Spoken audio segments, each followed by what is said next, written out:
Dragon, sorry, I thought you were going to start. My bad, I'm a little off. I'm a little off my game. Greetings, fellow armchair Imagineers. Tiki here. And BlueDragonFive. And Jacob Wild, too. And somebody just got back from their first trip to California. Is it the person who lives in California? No, it's not. It's Jacob. Hello. Oh boy, Jacob, we've had quite a week. I got physically sick. I may or may not have had a mental breakdown. We'll get into it. But through it all, it's been an experience, my friend. It's been an experience. We did quite a lot in the past 5 days, my friend. Oh my God. I feel like I've just been to war with you, buddy. Not like fighting with you, but fighting alongside of you. Yep. Oh, so how you feeling, Jacob? How you feeling after this whirlwind excursion of ours? Well, I had a day to have it. I basically took all day just to rest. Same here. Because even Saturday is like the plane rides and all that. Yeah. All right. So, Dragon, what did we do right before we left for this trip, my friend? Let's set the stage for this part, the part that I'm actually excited about. Well, in your case, I believe it was a night of hard drinking. But before that, I had 2 drinks. 2 drinks. Sure. We believe you. Yeah, right. Sure. Anywho. And I sang karaoke in front of a crowd for the first time, and it was awesome. True story. Yeah, sure, that's not schlocker at all. Anyway, no, in all seriousness, we kind of teed up things for the trip of these two knuckleheads. Suffice it to say, basically, we kind of set up sort of kind of the plan. Jacob's California adventure plan, if you will, is great. His great or maybe not so great California adventure. We're going to find out how it went. Essentially, we kind of set up kind of a grading tier because Tiki really likes to put kind of an achievement. Dragon, by the way, we've used this tier before. Yes, we have. We Jacob knows what I'm talking about. Yeah. Dragon, there's a huge running joke. There's a huge running joke through this trip. I see. We'll get into it. Okay, so to put it simply, folks, last year Tiki went to, I believe it was Florida, right? When you went to Disney World. Florida! Yes. When we went to Florida, we set up this, this essentially kind of a grading scale to see if he was going, how his experience was going to go, see if he was going to kind of do what he set out to do, to kind of paraphrase the Muppets, as it were. And basically, we kind of did the same here for Jacob. Basically, Tiki has a dream of being a travel agent. We're going to see if he's any good at it. It's just going to crash and burn. So we kind of measured this by Jacob's experience. Basically, Tiki being the tour guide for Jacob, going down to sunny California. So basically, the tiers go like so. It's 5 points adding up to 35 points. I'm sorry, 30 points. I'm thinking of the old scale. Points. So we're adding up to 30 points here, and it's kind of 5 points per category here. Categories go like so. You have the travel / the check-in. Basically, did everybody get there okay? Was the plane like? What? Mostly of the check-in, like were there any hiccups? Like did any luggage get lost? That sort of stuff. So there's that. Then there's the layout. The layout pretty much being the general kind of, did you stick to the plan? The plan of which we kind of laid out basically all the big highlights, the big must-dos that kind of Jacob really has heart set on, kind of the expectations, all that sort of stuff. Basically, the layout. Did we stick to the overall plan? Did we achieve most of the stuff? Like the plan go? Did the plan go solidly? I suppose. I've done this layout before. Right. Then there's the attraction achievement. Basically, did Tiki get Jacob to make all the major ride goals he has a little heart set on? So there's the attraction achievement. Then we get to the dining experience. Dining experience being kind of like the food, the foods, the drinks. Did we hit these goals? Did we have any fun surprises? Like, what was the overall experience? Again, like pretty much like any food discoveries. Like, how were the meals? Did he get food poisoning along the way? That sort of stuff. I've eaten at Oga's before. Right, and then we get to the exploration. The exploration being my favorite part, like what new discoveries, or basically what was the learning experience Jacob had while he was there. What did you walk away with? Did you learn anything new? What were your major discovery surprises? Did you unlock anything, so to speak? Basically, it's a general exploration of the park. How did that go? And then we get to adaptability. How did you guys fare in the face of crisis? How did Tiki course correct when things may have not gone the way? Because as we know, folks, the best laid plans usually end up going up in flames. Of course, the real question, the real determination of the year is how do you adapt in the face of just utter bad stuff happening. Okay. I may So, or may at not the have a end, horrible score in this category. so the point being, out of 5 points for these five things at the end of the story here, we're going to go through the six. We're going to go through the I guess the 6+ days. In the case of Tiki, Tiki's going to kind of like give us a little kind of a pre-show, just like, hey, overall, how was Tiki's experience? Because we heard Tiki's experience before. Let's just hear the only parts we care about with Tiki's experience. Then we're going to judge Tiki based on how Jacob enjoyed his trip and how successful Tiki was. That's pretty much how we're going to go here. Go through each day, and I'll give a kind of a ranking at the end of things, bearing in mind everything Jacob's saying along the way to judge Tiki by and see if he's going to keep his rating or not. All right. Yes, Monkey, can you keep count? Can you keep count at the before? Can you keep the before counter? We need the before counter. Trust me, Dragon, we will. All right. Oh, man. So, Dragon, I have, in fact, been to Disneyland before. Yeah. And, so, Dragon, do you want to know about, my, 1 hour and 10-minute flight, or is that mostly on Jacob's end? That's mostly on Jacob's end. I mean, you got there safe, right? I did. I got there 20 minutes early. It was very smooth. All right, good to hear. I don't want to hear about all your magazine excursions and everything. All I really care about. Okay, so I got there. So we're on day zero, the zero year within a day, if you will. I checked into Casa de Monkey. All right, and yeah. So let's just jump right into what people actually want to hear about. No more beating around the bush. Galaxy's Edge is the most immersive theme park experience I've ever had, bar none. Good to hear. Yeah, the thing is, it's like there are definitely critics of it out there, so I had my expectations tempered a little bit, and as soon as I walked into the land, my expectations were just blown away. I mean, it feels completely transformative to me. I don't understand why everyone doesn't like it, because it's not a planet that we've seen before. But the thing that bothers me about it is, if it was just a ground up recreation of Tatooine or something, it'd basically be like a movie set. But since it is a ground up planet, it feels like you're exploring something. It feels like there's a surprise around every corner in terms of the details. Everything is just on another level in terms of how it feels dirty in a good way. You know what I mean? It feels super lived in. And could the character interactions be do I wish there were droids running around and interactive RPG elements? Sure. The RPG elements could be stronger. I will admit that. It's basically the RPG elements come down to if a cast member's into it enough, they'll greet you with bright suns instead of hello. That's basically about as far as it goes. But And also asking for credits instead of money. Exactly. But as far as the actual physical place, it's incredible.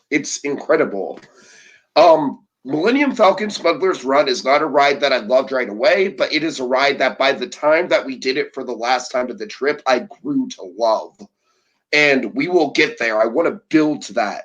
And suffice to say, I've been on Smuggler's Run before. Do I even want to know what the before is? Do I really? You're fine. No. Oh, go ahead. Yeah, basically it's a running joke between Monkey and I that just kind of ballooned throughout the whole trip, and it became the main running joke. And there's a line of dialogue that Hondo Inaka has, like, I believe it's in the room right after you see his animatronic, where you hear his voice and he's like, some of you have flown with me before. And we just kind of like inserted Hondo into like every situation we could that we've been in before. So, for example, Pirates of the Caribbean, we've been on this boat before. Little Shop of Horrors, Monkey's seen Little Shop of Horrors before, so he's like, I've seen this show before. So basically, it kind of became more and more absurd trying to fit Hondo Inaka into every situation that we could. It was a fun time. You have my sympathies. Jacob was in on it. Really? I egged it on as much as I could. Oh. I even did several lead-ins, like, have you done that? So you've done this before, right? Yes, I've done this ride before. Oh, Tiki, you should be ashamed of yourself. You corrupted this poor youth. I was plenty corrupt as it was. And yes, Monkey is indeed right that Batu is not a planet we've seen before. All right. Okay, so yeah, and then at the very end of the night, actually, I want to point out one more special thing that happened to me really quick. Let me go back a couple photos. I love this photo, by the way, and I love Monkey's mother's reaction to it. Looks like Chewbacca's first day of school. Oh, God, it does. It does. But the cool thing about this is that Chewbacca was just kind of like wandering around on his own. And then me and Monkey were like kind of making a comment about that, like how cool it was that there was no cast member or anything behind him. And there was actually a woman walking alongside us, and she was like, oh, I'm keeping an eye on the Wookiee. I'm tracking the Wookiee. And then we realized that that woman was actually the cast member who was, handling Chewbacca, but they kept her at such a distance from Chewbacca that it was like actually like it worked within the context of the story. You know what I mean? Like usually when you see characters with greeters, they are just greeters. They don't have a role in the story. They're literally just the people who are there to make sure that the dads don't sexually harass the princesses by all intents and purposes. It's like, oh, God. I just listened to a podcast, The Ride episode about this, Dragon. It's very fresh in my mind. Anyways. Okay, so so that was cool seeing Chewbacca. But I'm going back. Let me see if I can find it. Yeah, that's a cool picture. There we go. So this is something that happens once a day at Coke Corner at the end of Main Street randomly. And it's the Mad Hatter and Alice playing musical chairs. And it's totally improv based. The guy who plays Mad Hatter is totally into it. I was sitting alone, so he kept grabbing chairs from my table and like bringing them back, and like so I had a bunch of interaction with him. He's like, "Oh, excuse me, while I take this chair. Oh, pardon me. Are you using these 3 chairs?" It was really fun. Like I got like a nice back and forth with him as this was going on. And it was totally just random because I was just looking for a place to eat lunch, and I noticed that Coke Corner there was a 2:30 performance of the Ragtime Piano Player. That's kind of a pastime of mine. And yeah, I've only seen this once before. I remember seeing this once before when I was like a teenager. So it's a very random thing. It only happens once a day. Yes. It only happens once a day, and it's not posted in the wait times or anything. And it happens at different times throughout the day. So that was very cool. All right. And then this is a special thing that happened. Maynard. Maynard is a Disney legend. Dragon, you know about Maynard, right? He's familiar. You might want to refresh me on the specifics of Maynard. Okay, so basically he's a cast member that's worked the Tiki Room for a long time, and he has basically like a comedy routine to introduce the Tiki Room with. Right, okay, I got it. I remember him now. Yeah, you remember him? Okay, yeah. And I've seen Maynard before, and I've taken my picture with him before. So I saw, when I was walking by the Tiki Room, I literally saw the back of his head in the Tiki Gardens. And I was like, wait, is that him? And like he went back into the tiki room, and I didn't even like. I was like, okay, it's either him or it's another bald cast member. And so I kind of like I was I went into the Dole pineapple stand to get myself a pineapple juice, and I asked the woman working the counter. I was like, "Is Maynard working the tiki room?" The girl who I was talking to didn't know who I was talking about, but the woman who it appeared to be like the manager at the tiki juice bar was like, "Yes, yes, he is." Like she knew what I was talking about. And so, yeah, I went in. He did an improv to like maybe 10 people, including myself. And he was really, really into it, as always. And I got my picture taken with him. And he's always just the sweetest guy in the world. He's always just super humble when I tell him that I have like childhood memories of him. And, that he's like a big part of what makes the Tiki Room special for me. And he's just, like, I really think that he should be a Disney legend. I'm like 90% sure that he's not technically a Disney legend. And I strongly feel like he should be, because he is kind of like one of those cast members that's like the heart and soul of Disneyland. He's like one of the reasons why people love Disneyland. And, he's not going to be around forever. And so I'm just very honored to have gotten to see him as many times as I have. And so, yeah, that's my Tiki Maynard story. On to Jacob! Hello. All right, officially on to day one. So. All right. Take the lead on this, Dragon. All right, Jacob. Okay, so tell me, how did your travel and check-in experience go here, man? Like, how was the plane ride getting over there? Now, the first plane ride, I had to get up at about 3:30 in the morning, so I could leave by 6:15. I arrived in my time. Keep in mind, this is technically in California time. That'd be midnight. I'd wake up at around midnight. And I just realized that I didn't upload any daytime Knott's Berry Farm photos. I can remedy that shortly, but go ahead, Jacob. And so I arrived in California at around 8:00. And that was in San Francisco, and then I had to wait another couple hours to leave to get to SNA. So all in all, my entire plane trip took well over 8 hours, which was quite a long time. Then Ubered over to my hotel, which was actually quite nice. I mean, the outside didn't look too much, but the insides were actually quite nice. It wasn't really that much of a hassle, really. I mean, everything worked out well. Okay. All right, so that brings you guys to so you arrive, you guys. When do you officially meet for the first time? When's like the big super friends? Like, oh my God, look, he's here. Like, when's the big kind of like the assemblage, if you will? Well, I feel like it was like maybe about 2:30, right? Yeah, I Ubered over to Knott, which isn't very far from the hotel. Yeah, he actually Ubered to the Knott's hotel because I was on a mission to find some Excedrin, and I ended up in the Knott's lobby. Yeah, and that's where we met for the first time. In the Knott's lobby.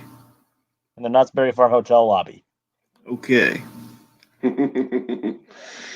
All right. One thing went wrong right away, Dragon. And do you know what the game plan was for Knott's? Do you have it written down on this day? Because it was something very specific. Okay, go ahead. All right, so essentially, day one was supposed to be, coaster day mainly. Basically, it was going to be, okay, we're going to meet each other.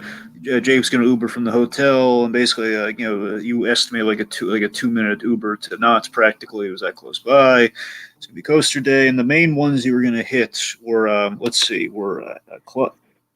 Ghost Rider, Hang Time, and Accelerate. Sorry, the Accelerator. I don't know why it's that shorthand. Sorry about that. Yeah, correct. Okay, Jacob, what was one of the main issues with this the day we arrived? Ghost Rider wasn't open. Womp womp womp. Flame ran out. The flame went out on Ghost Rider. Yep. So we're going to keep people in suspense about this. The cast member that I talked to before Jacob arrived told me that it would be open, and I quote, Friday or Saturday if all goes well. Those were his exact words. And this was kind of terrible news to me because I was like, well, shit, we're here until Friday. So it's like it might not even be open by the time that we arrive. So was that like the first ride you tried getting on? Like, oh, let's go to Ghost Rider. No, this is terrible news. Yeah. Basically, that's what happened. But we made up for it. Calico River Rapids is a ride at Knott's that just opened up, and I kind of love it. I think it's basically a redo of the Calico of the Boardwalk. I'm sorry, I'm getting things mixed up here. It's a redo of the. Okay, you know what? I'm sorry. I'm distracted. I just need to get a root image and move on here.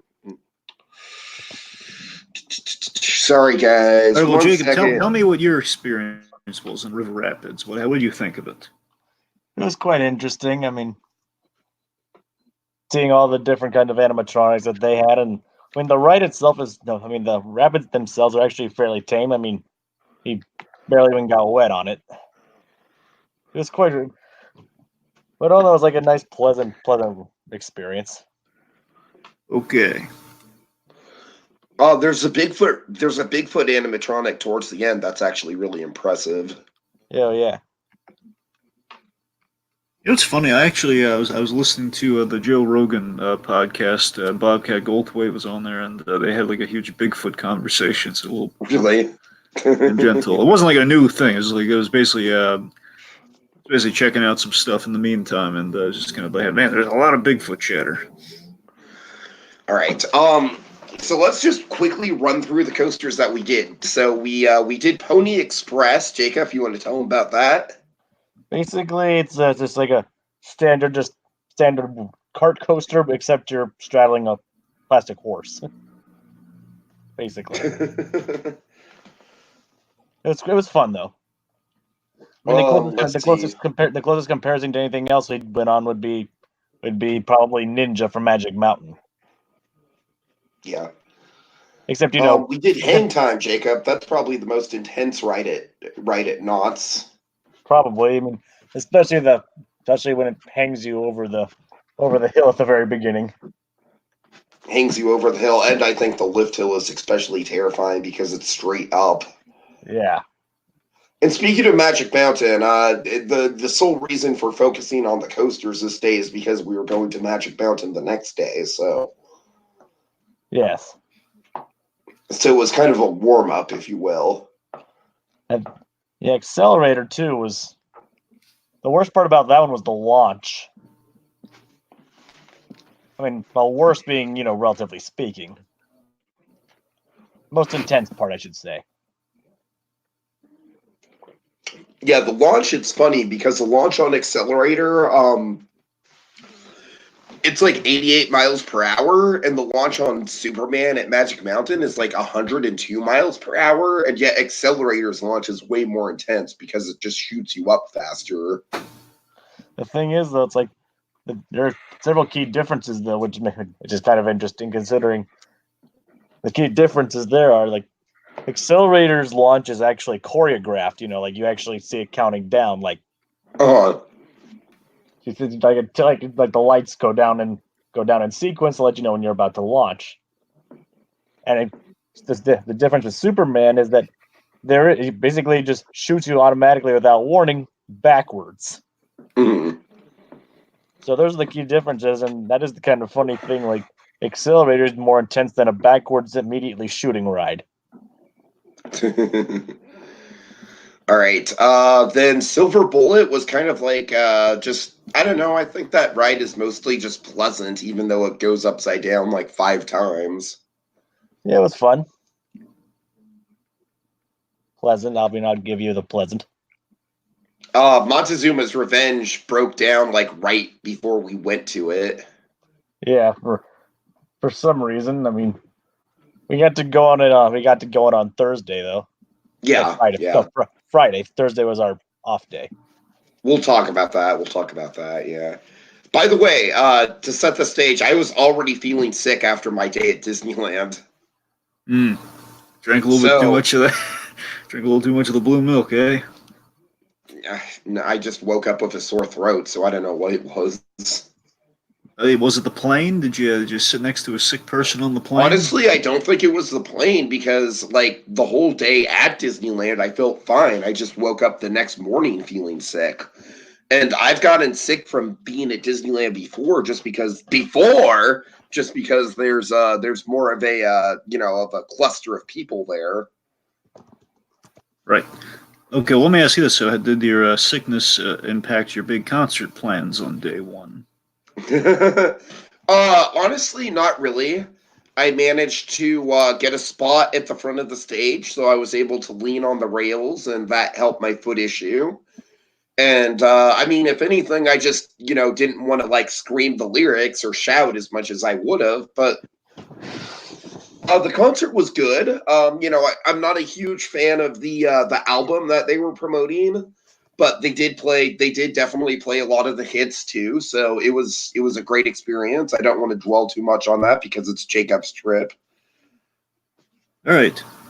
Okay, guys. Food. Tell me about dinner. Well, Jacob just did Uber Eats for. Technically, the day at Knott's with us ended with me trying boysenberry punch.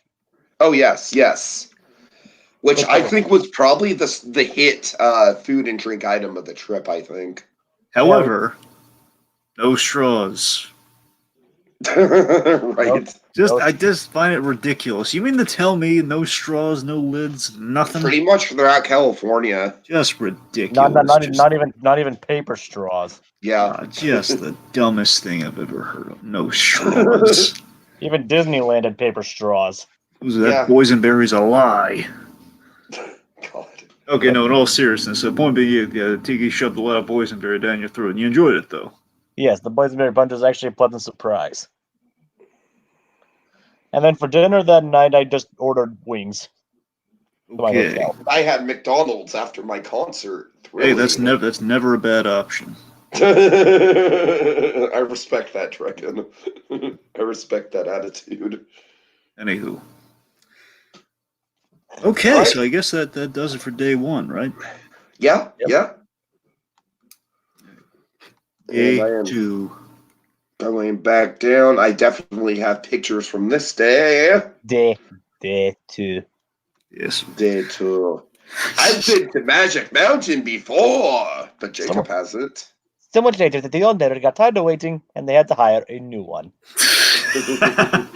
Okay, so this brings us to Magic Mountain. Am I correct? Yes. And this was the most anticipated. Just, by all intents and purposes, it's the Cedar Point of the West Coast. Yes. Yeah. And yes, Dragon, it was my most anticipated day of the trip. Okay. And I would say this day was pretty epic, to tell you the truth. Like, the only downside was I was sick. I was spending way too much money on bottles of water and like smoothies and stuff to keep my throat soothed because my sore throat was the main issue. I feel fine now. My voice is just kind of shot. All right, Dragon, do you have any like big highlights or anything like here? Like I'm not sure how much you want to go beat by beat through what we laid out. I know, I just want to hit the highlights, but okay. So there's a lot of hype around the terrain, around the Tatsu coaster, if I'm saying that right. Yes. Well, the day started off. I think we drove about 2.5 hours with traffic to this place. Arrived right before the park opened, and we opened with this right in front of us. Yeah, and also I want to just give props to Monkey for choosing the Beetlejuice Broadway show soundtrack for our drive, which was kind of a big hit with us. Yes, that was amazing. And then he played Charlie and the Chocolate Factory, was just kind of okay. I think he could have picked a better soundtrack, but yeah. Whatever. You got Beetlejuice. Yeah. And we got Phantom on the way back, which was cool. Yep. Because I'd actually never listened to that soundtrack before. All right, so you guys had Dragon, never. we get to Magic Mountain, and there's like fucking 10 cars in the parking lot. I swear to God, this place was empty. All day this place was empty. I'd been to this place 3 times before, and each time it was on a weekend, and I waited about an average of like 30 minutes for the major rides, and now it was just a walk-on for everything. It was a walk-on for X2, it was a walk-on for Tatsu, it was a walk-on for Twisted Colossus. I mean, it was just beautiful. Like, the whole day like went super well in that regard. Crowds were just super light. It was like just magical. It makes me want to plan a trip specifically around this park so that we can have multiple days and just like really take our time and not feel like we're having to rush to get everything in. Because this park is massive, right, Jacob? It took us like 4 hours to walk around it because it's basically a big circle around a mountain. Yeah, really. It took us quite a bit of ways to get around this thing, even hitting every single ride and getting on it as quick as we could. Yeah. All right, so X2 was amazing. That was a perfect way to start out the day. I fucking loved it. It's very, very possible to get a bad ride on X2 depending on your seat, but the 3 of us each got a good ride. Pretty much. I mean, you know my first ride on that thing. Yep. We were all hyped getting off of it. We really were. It's like you're trying to keep it from me, but I already knew what was going on with majority of it. But then we loaded, and then we started going backwards. And you were freaking out at the backwards part. Yeah, I was like, you didn't tell me this was going backwards. And I gotta tell you, my life was kind of flashing before my eyes going up that lift hill. And it's a great lift hill because you can see like the entire rest of the park from up there. But it is rather terrifying because you're going up backwards with the knowledge that you're about to do a 360-degree flip down that 90-degree drop 200 feet in the air. Yeah, and it lingers for a bit too. Oh yeah. It's like that's probably like the most terrifying part of the ride for me. And then, Dragon, we visited your cousin, BlueDragonFive. Thought it was Orange Dragon 6. Oh yeah, right. Tatsu is a masterclass. It's a masterclass coaster. I love the hell out of it. It's one of those. It's a strap-in coaster, and what sets it apart is that it actually tilts your seat to facing the back of the track. So essentially, you're like laying on your stomach the whole ride. So it gives you that real Superman flying sensation. So they should really change the names of some of these rides, as I mentioned before. I don't know. I like the theme of Tatsu. Like I like the Chinese dragon mythology. Yes, I mean I like it too. And the cool thing about Tatsu is that I love that most of the ride is just like this graceful, really peaceful, serene, like flight around this mountain, and it feels really elegant. And then the last moment in the ride is the pretzel loop, and that's the most intense part of the ride, and it's I think it definitely is the most intense roller coaster element that I've personally experienced. Huh. Especially in the back. Yeah. Oh yeah. And it's intense in the front too for different reasons. Yeah, pretty much. Feels like the stuff's about to come out of your stomach. All right. I don't want to recap everything that we did, but let's see. Superman was a big hit with Monkey actually because he. The one other time he went to the park, he didn't want to do it, and so he got on it this time, and he really liked it, so that was fun. Yep.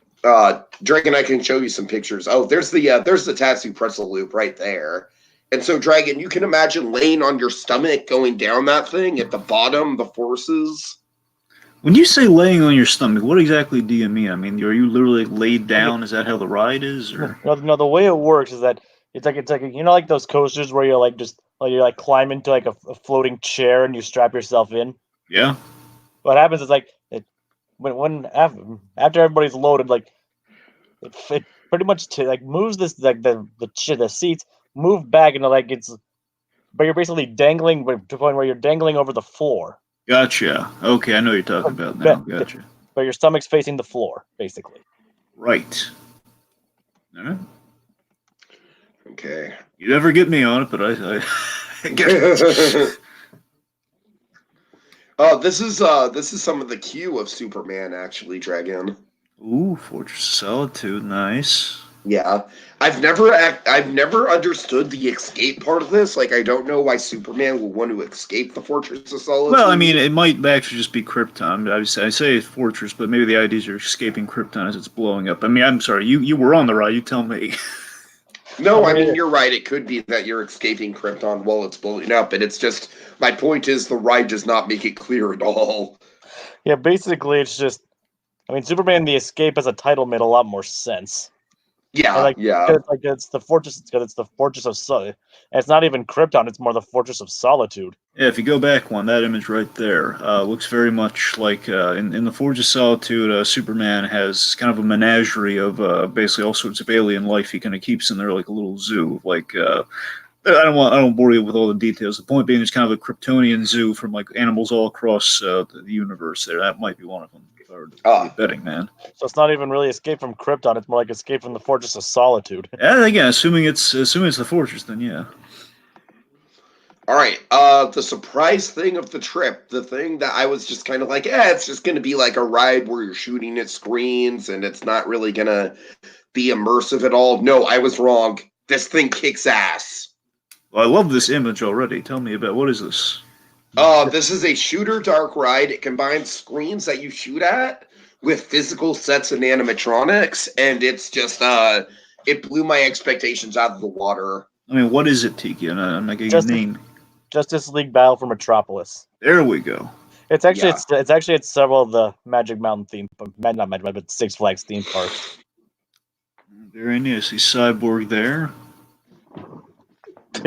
Yeah, full-fledged animatronics. I mean, you enter the Hall of Justice, and it's just like just the architecture and the marble everywhere.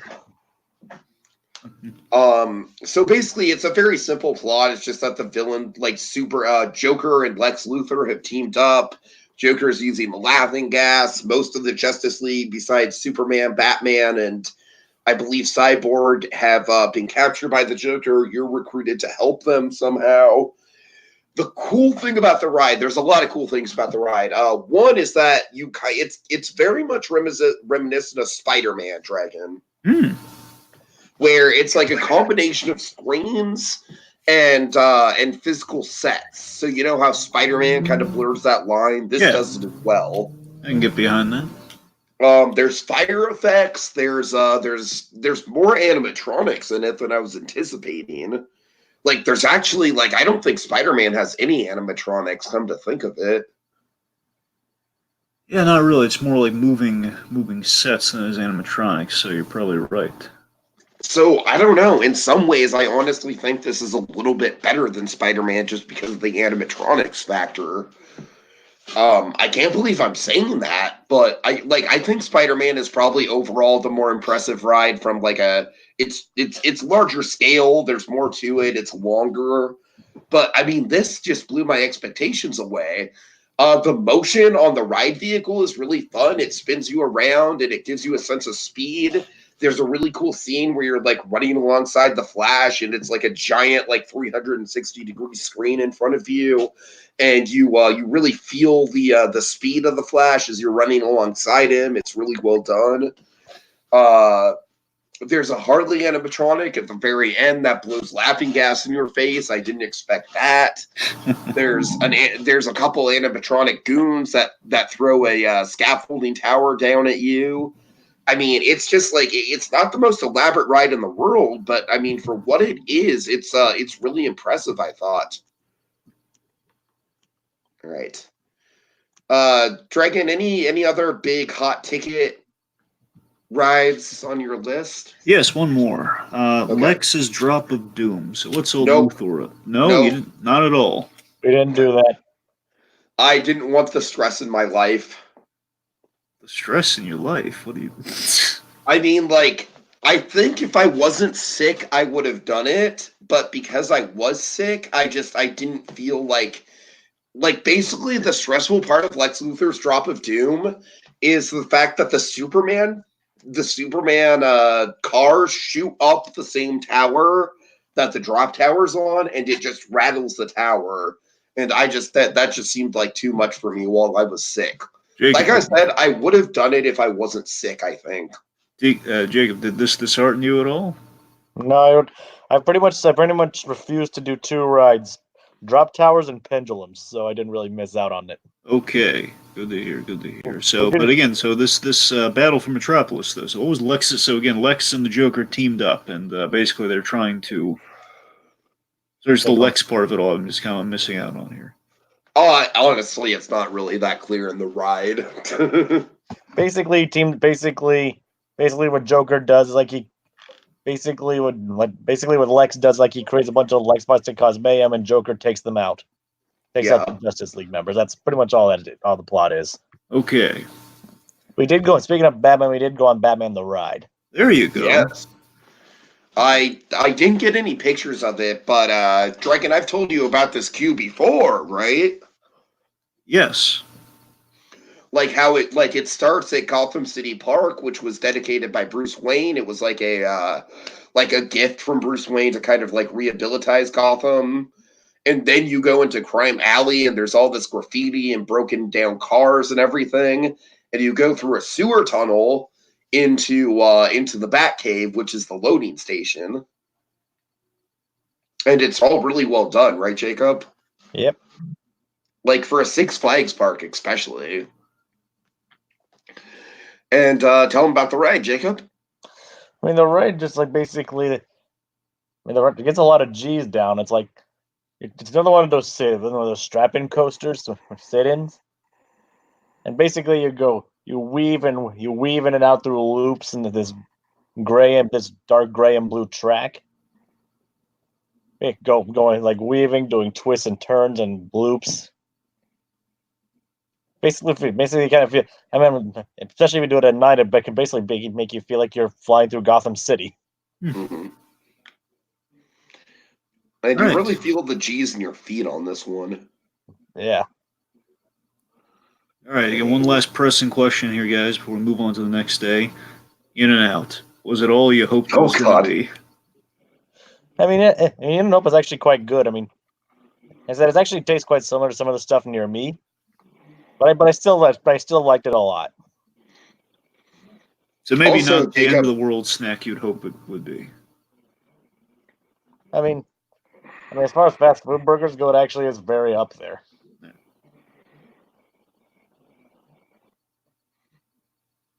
So. Jacob also had a Dippin' Dots root beer float, which he really enjoyed in the park. Oh yeah, that was good too. basically, it was around the point, like near like a little bit after the middle of our day, and basically Tiki, Robin, Monkey, and I were basically like, we need a break, basically. Yeah. Because they're basically walking around the park, hitting everything. And they basically stuck it around to where I think Full Throttle was, but because that had closed down. Yeah, that closed down, but thankfully it opened up later in the day, so that was good. Actually, one more thing. Twisted Colossus. Did you guys hit that while you were there? Yes, we did. We hit it 3 times. I really loved it. I got a duel on it the first time, and duels on it are actually semi-rare, so that was great. Jacob? I mean, I went on it twice. He hit up another coaster in the area while Monkey and I did it another time. Yeah, I did Scream. Yeah. All right. But yeah, Twisted Colossus, I think if we had more time in the park or multiple days, I would do it a lot more. But because the park was just so big and it was kind of like in a remote corner of the park, unfortunately, like most of the stuff that we wanted to hit again was like Tatsu and X2 and stuff like that, and Justice League, which was kind of like on the remote other side of the park. And so, like, we did get the 3 rides in when we did, but honestly, it's a kick-ass ride. It's got like a shit ton of airtime to it. The dueling element is wonderful when you actually get it. So, like, Twisted Colossus is one of the main reasons why I want to plan like a multi-day trip to Magic Mountain in the future. All right, good to hear. So that brings us to day number 3, Wednesday to be specific, Disneyland. Yes, big day, big day. All right, Jacob, so take point on this one, man. How did it go? Oh, it was a very fun day. Like, basically, I can't really go in do everything, and I don't remember the exact order in which we did everything. But I honestly don't either. I think did you hit Peter Pan or rope drop? Yeah, yes, we did. We did. Peter Pan was like the first thing we did. Then I think we met Garrett and Rob. Uh-huh. Then we went on Alice. Yes, we went on Alice. Well, we actually were. Finally, speaking of like your picture of them with earlier, we actually Mad Hatter and Alice actually came up as we were about to go inside. Like, you know what, we were. Oh yeah, that was amazing. That was perfectly timed. We were on the caterpillars about to go inside, the dark part of the ride, and they actually came up and met with us. And like as we were on the ride, and the Mad Hatter was like, "Have fun in Wonderland." Yeah, I actually have a picture. I think I actually had a picture of it in my post. Oh yeah. Hold on, I can go to that. I assume it's part 1 of your pictures, Jacob? Yes, it should be. Okay. And the really cool thing about that is, like, I'm 90% sure it was the same Mad Hatter that I saw at Coke Corner. And like I said, I got a lot of interaction with that guy, so I'm like 90% sure he probably recognized me. Yep.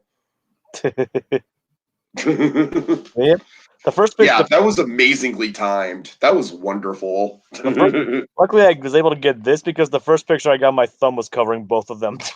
Oh God. But yep, we got both Alice and the Mad Hatter on our way in there. I think after that, though, we headed to Galaxy's Edge. Yes, we did. Of course. And I've been to Galaxy's Edge before. Yes. So Jacob, at the Galaxy's Edge, boots on the ground. You made it to the promised land. Was it everything you hoped? Wait, no, I'm sorry. We did a couple other things before that. We did Haunted Mansion Holiday. Oh yeah, Haunted Mansion Holiday, then Splash Mountain. Which we got soaked on Splash Mountain, like way more than I usually do. Yeah, it's like that. If anybody asks why in my profile picture I'm wet when hugging Chewbacca, that's why. And also, we met up with at Millennium Falcon Smuggler's Run. We met up with D. Hendley from WDW Magic. I met with him before at Knott's Berry Farm, my last trip. And I really like hanging out with D. Hendley. His name is Doug. I like hanging out with him because D. Hendley is he's a very traveled man, and he has all kinds of stories about like the foreign Disney parks and comparing them to the stateside Disney parks. And I mean, don't you think? Didn't you like hanging out with Doug, Jacob? I really enjoyed my time with him. Doug was quite fun to hang out with. Yeah, he just had like all these pictures on his phone and all these experiences. I don't know. I really enjoyed my time with him. I definitely want to hang out with him again when I'm in SoCal. So Haunted Mansion Holiday, by the way, that's the Nightmare Before Christmas version of it. Am I right? Or yes. Awesome. That was definitely quite interesting to see. I didn't post anything to my Facebook, but I did get I don't know if I did, but I think I got a couple pictures of like Jack as Santa. I got the outside of it. I tried to take a picture of Oogie Boogie doing his roulette wheel, but I didn't get it, but it wasn't good enough. But it was quite interesting to see how all that turned out. I mean, considering even at the time I went, it wouldn't go, but it wouldn't have been up. But I don't think the Florida one even does that. And look, you're doing it. No, unfortunately, it doesn't. But my God, it's something really neat, that Nightmare Before Christmas overlay. It's nice. The only thing I don't like about it, is that it happens in September, and that kind of drives me crazy. Yeah, it is kind of nutty.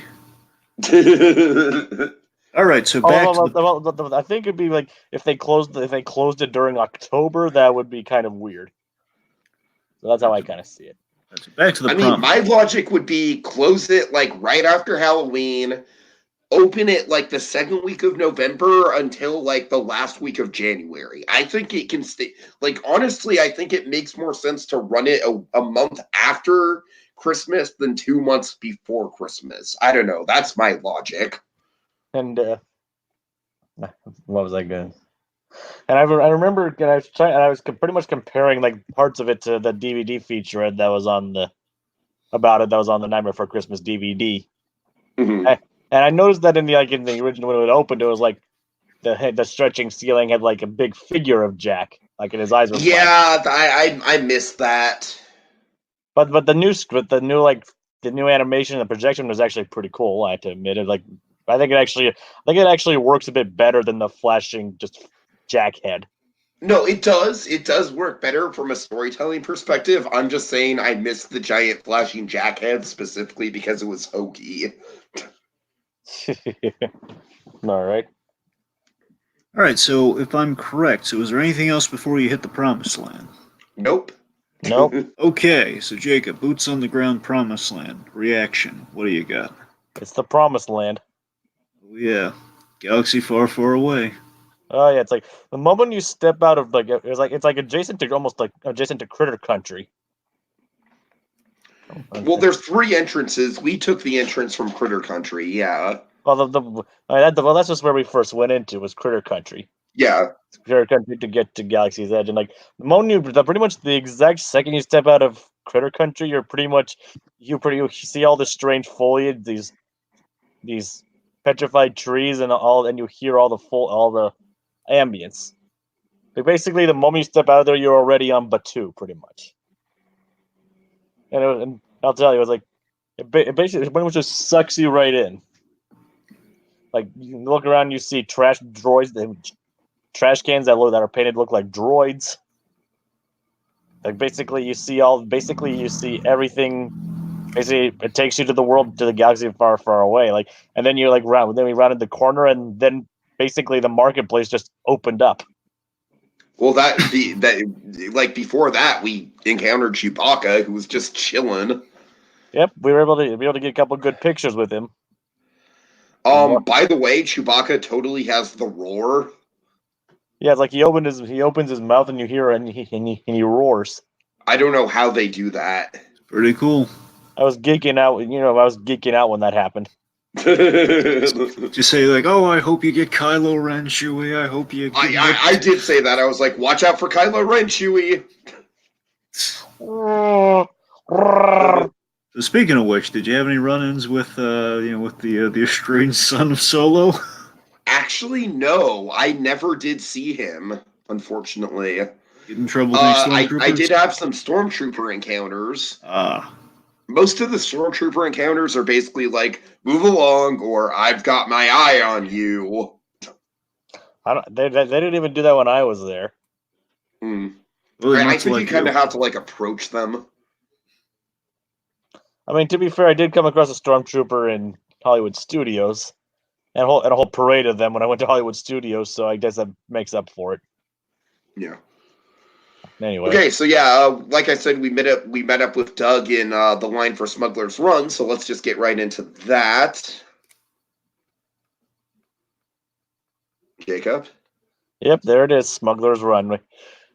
Basically, our first the queue for talking about an immersive queue. This is. Oh yeah. This definitely should be an episode of Q the Podcast in the future. Yeah, definitely a future Q the Podcast episode for sure. Probably in the near future. Oh yeah, because they really went all out with this. Like, you can't even tell that you're being led the Millennium Falcon. I mean, you see the Millennium Falcon outside, but just like the way it just gradually progresses you in, until you're immediately in there. It's just like it's a great queue. Like, basically, you go inside. There's this it's like this big airport, not airport, but like basically a hangar terminal almost. Yeah, it's a hangar bay. Yeah, and there's just this flying. There's a ship in the center, and it's like occasionally like it activates its blasters, not a blaster, but its turbos and stuff. It's really cool. And then we get inside. We see this lovely fellow right here, The star of the trip. Hondo Onaka. Hondo and Naka Transport Solutions. Hondo. And it's probably like the I best. really want to just like look up all the Hondo clips from the animated shows now because I'm kind of in love with this character. He's only in like a couple episodes in like each of the shows. Well, there is a Galaxy's Edge comic, right? Yeah, I do. I want to look into that as well. And Hondo does feature into it quite heavily. And he's like probably like currently one of the best looking animatronics of all time. Yeah, I don't think his movement is quite as fluid as the Navi Shaman, but like I said, I love his character. I mean, basically, what they didn't nail the fluidity of his body movements. They definitely nailed with the facial expressions. Oh yeah. It actually looked like he was directly talking. It looked like he was a guy in a suit, like a guy in a mask. And it actually worked out. It actually was. Basically, he explained the situation of the ride. I'm sorry. I really love the backstory of the Onaka Transport Solutions and how it's like this really shady smuggling business that Hondo's trying to like pass off as a legit business. Like there's a moment as you're walking through the queue where you hear over the intercom some workers saying like, "Uh-oh, First Order stormtroopers have just arrived." And then Hondo's like, "No, we welcome the First Order. We have nothing to hide here." Like, I just love how shady and like good of a businessman Hondo is. I'm sorry. I really am in love with this character. And I think Disney made a brilliant decision to center the ride around this guy, like an obscure character from a couple episodes of the animated show rather than like a mainline character, because I feel like it makes Hondo more of a theme park character. And I love that about it. I mean, they already have like they already have his voice actor on call pretty much. Right. Which also probably made it a bit easier. So yeah, I like, suffice to say, between all the in jokes and just me really appreciating just the backstory in general, I think Hondo Inaka was probably the poster child of the whole trip. Oh yeah. And so I seem to recall you guys having a really good time on this ride from the little I gleaned from one of the little videos. Yes. Let's build to that because that's the second time we did it. Okay. All right. The first time we did it, though, I believe Jacob and Doug were the pilots because they had never done it before. Yep. So basically, they were Captain Rex. Yes. And what was that like, Jacob? That was actually quite fun. Like I think I was on the right hand side. I don't know if that was I forget if that was up and down. Yeah, you were on the right hand side. Yeah. And I think that was up and down because I was also in charge of light speed. Yeah. Like when it tells you to pull the light speed and you pull the lever, like, oh, that was cool. Like it's probably like it's a very immersive ride experience too. And I honestly think all three of the positions have their benefits. I think pilot is the most fun and you get the most control, and honestly it's super cool to like semi be able to control a simulator. I mean, that's just kind of badass. And Gunner is the most like a video game, and you get like the high score and everything. So just from a gameplay perspective, that's the most fun.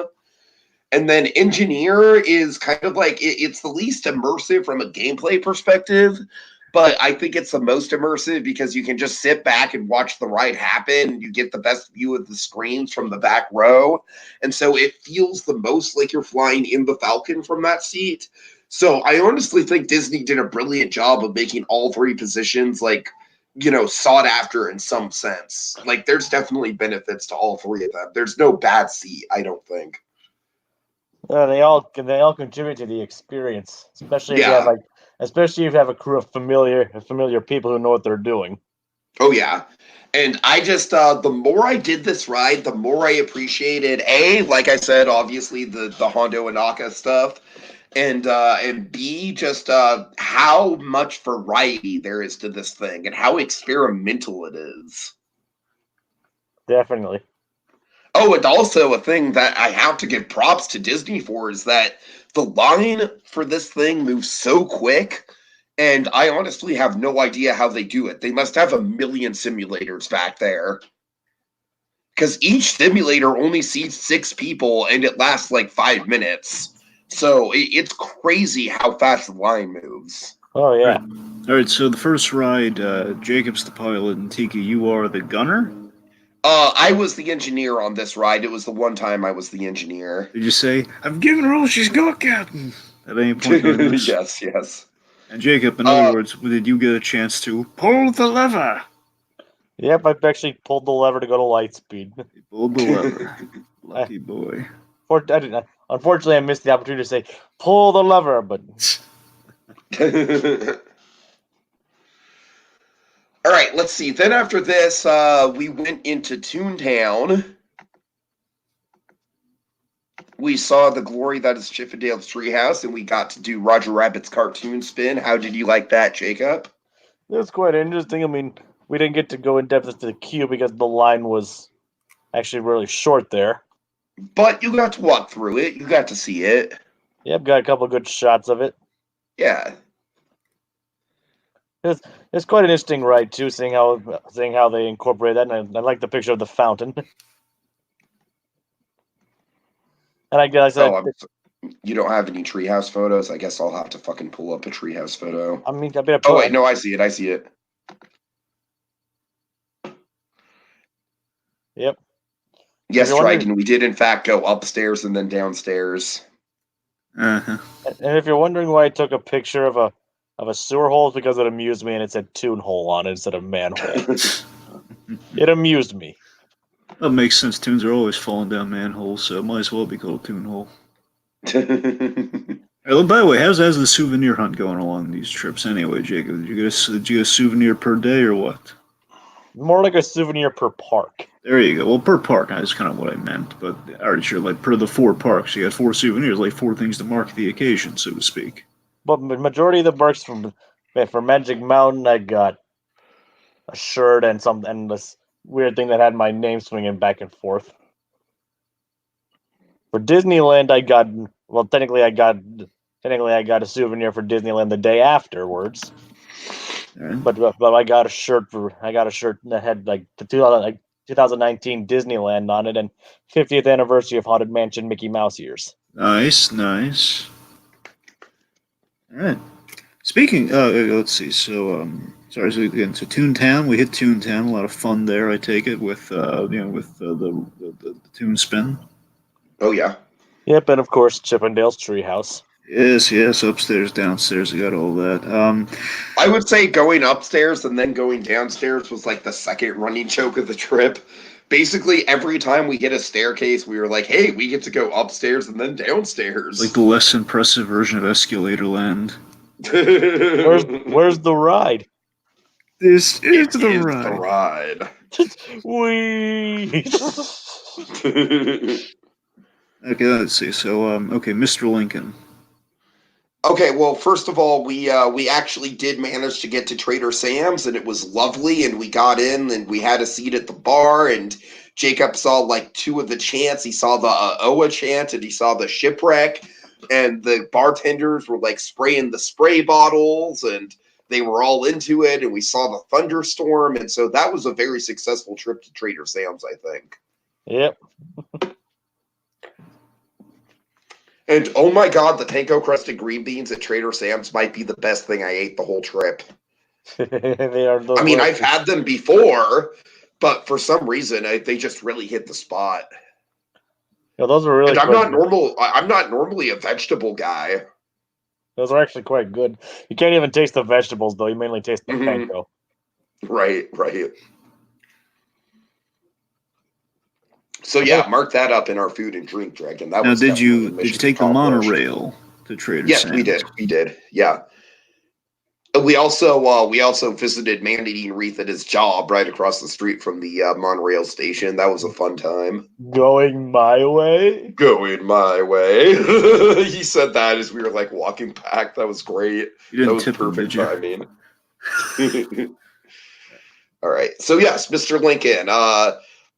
Basically, at that point in the day, I was like really run down and sick. Like, it was kind of unfortunate how sick I was this day. I was really not feeling it. So I was really just powering through for Jacob's sake, to tell you the truth. But yeah, Jacob, Mr. Lincoln, I probably hyped it up maybe a little bit too much because I love it on a personal level. What was that? Thoughts on Mr. Lincoln, Jacob? I like Mr. Lincoln. It was actually quite an experience to see him. I like history, so seeing like the film reel and then seeing Mr. Lincoln talk was actually quite cool. All right. And again, he's as relevant as always. All right, let's see. Anyways, do you guys get drinks at the cantina? Yeah, that's coming up. That's coming up. I'm sorry, I just want to make sure. I keep feeling like we've passed over because it feels like we're at a Galaxy's Edge. But again, you could always go back to Galaxy's Edge, I guess. So. We go back to Galaxy's Edge. Yeah. Right. Sorry, I keep blanking over that. But okay, where to next? Let's see. Indiana Jones, right, Jacob? Yeah, we did though. Yeah, no. We did Hyperspace Mountain as well. I thought that was after Indy. No, it was before. Oh no, you're right. Because you're right. Okay, so yeah, we did Indiana Jones twice because we managed to like go through the standby line, which was like 20 minutes, and then get a fast pass for it. And it was a good thing we got a fast pass for it because by the time we got back, it was like a 50-minute wait. So that was beneficial. Yep. Jacob, I get the feeling you really liked Indy, right? That was like probably like one of the best dark rides there for sure. Yeah. Basically, I feel like you're going on a trip with Indy himself.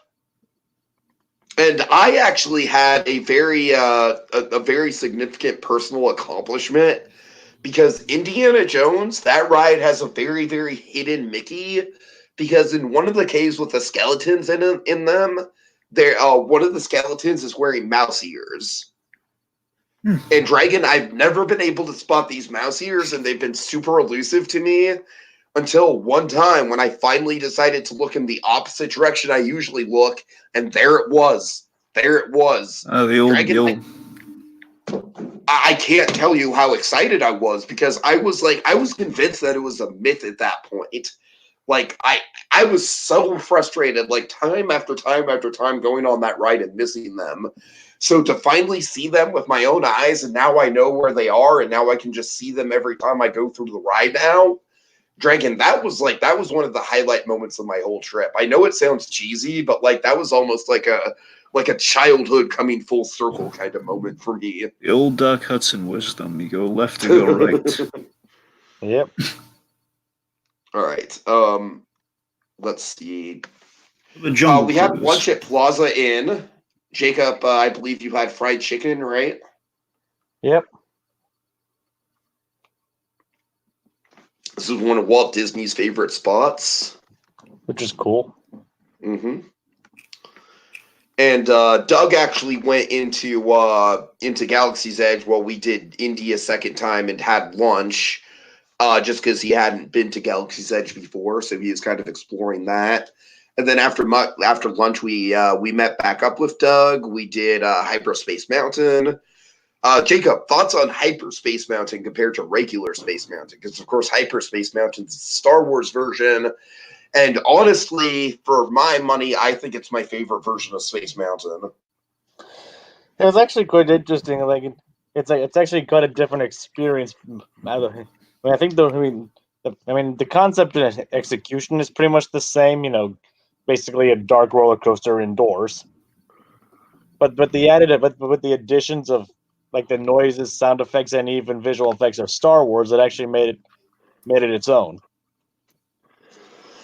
And also, Hyperspace Mountain is canonically it represents the Battle of Jakku, which is where the Star Speeder the Star Destroyer that you see crashed into Jakku that Rey's exploring in The Force Awakens. That's how that crashes into Jakku. So I really think that's a cool piece of Star Wars canon. And yeah, I love Hyperspace Mountain. I really do. I think it's actually pretty underrated. It was really fun. As an overlay. Yeah. Maybe next time we go, I can time it so when Ghost Galaxy's open. I don't know if Ghost Galaxy is going to be open because I don't think they're doing that this year. Huh. Like, they might have retired that. That's unfortunate.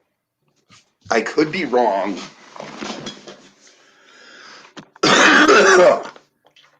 All right. So yeah, then we go back into Galaxy's Edge, and we have that epic second ride on the Cantina, or on the Cantina. Let's ride the Cantina again. Yes. Yeah, right. We have that epic second ride on the on Smuggler's Run. It's just me, Doug, Mandy, and Reith, who joined back up with us after a shift, and Jacob.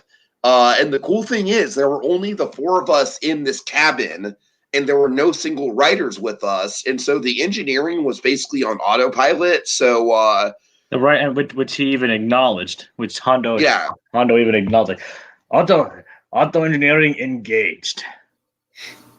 Neat. Which in the end might have actually contributed to the higher score we got. Funnily enough, it probably did. But because our first piloting, because the Wooded Devons is like at the end, you're like pretty much given like how much damage was left on your ship, like you know how much more damage it could take.